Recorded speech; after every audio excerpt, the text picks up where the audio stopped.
सभी को नमस्कार। हिंदी कक्षा में आपका स्वागत है।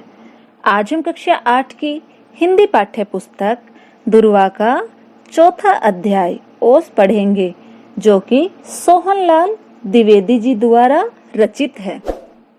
द्विवेदी जी ऐसे राष्ट्र कवि थे जिन्होंने जनता में राष्ट्रीय चेतना जागृत करने व देशभक्ति की भावना भरने में अपनी सारी शक्ति लगा दी। द्विवेदी जी ने अपनी कविता के माध्यम से ओस की सुंदरता पर प्रकाश डाला है। प्रकृति की गोद में अमूल्य रतन है और ओस भी उनमें से एक है, जिसका जीवन कुछ पल का होता है, पर फिर भी अपनी सुंदरता से वो प्रकृति में अपना विशेष महत्व रखती है। तो आइए अब इस सुंदर सी कविता को पढ़ते हैं। देखिए, हरी घास पर बिखेर दी है ये किसने मोती की लड़िया, कौन रात में गूंथ गया है ये उज्जवल हीरो की कड़िया। बच्चों, अपनी इस कविता में कवि ने जाड़े के मौसम का वर्णन किया है, जब खूब ठंड पड़ती है और उस ठंडे मौसम में सुबह सुबह ओस की बूंदें ऐसी लग रही है जैसे किसी ने हरी हरी घास पर मोतियों की लड़ियां बिखेर दी है और ये लड़ियां हीरो की भांति चमक रही है। जुगनू से जगमग जगमग ये कौन चमकते हैं यूं चमचम, नभ के नन्हे तारों से ये कौन दमकते हैं यूं दमदम। कवि बता रहे हैं कि जब सूरज की किरणें ओस की बूंदों पर पड़ती है तो वे हजारों जुगनों की भांति चमकते हैं। आप उनमें आसमान के तारों की दमक भी देख सकते हैं, यानी कभी कभी बूंदें छोटे तारे की भांति भी दिखाई देने लगती है।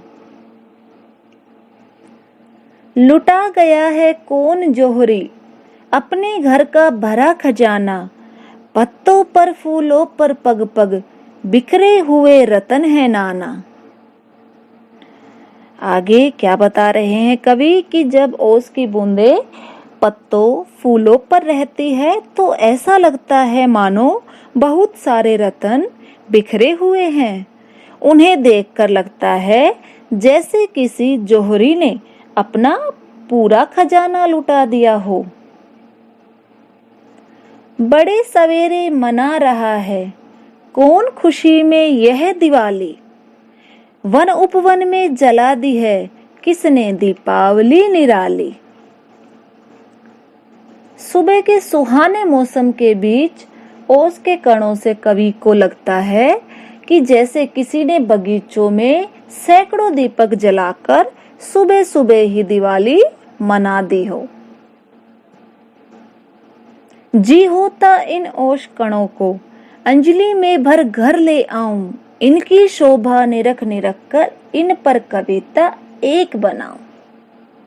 आखिर में कवि ओस की सुंदरता से इतने अभिभूत हो गए हैं कि अब उनका मन कर रहा है कि इनको अपनी हथेली में भरकर घर ले जाए और उनकी शोभा को बारीकी से निहारे और उन पर एक सुंदर सी कविता लिखे।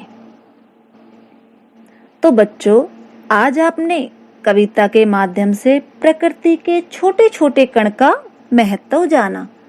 प्रकृति में कोई छोटा बड़ा कमजोर या बलवान नहीं होता, अपितु सभी बराबर होते हैं और सबके योगदान का महत्व होता है। तो आज के लिए इतना ही। अगले पाठ के साथ आपसे फिर मिलते हैं।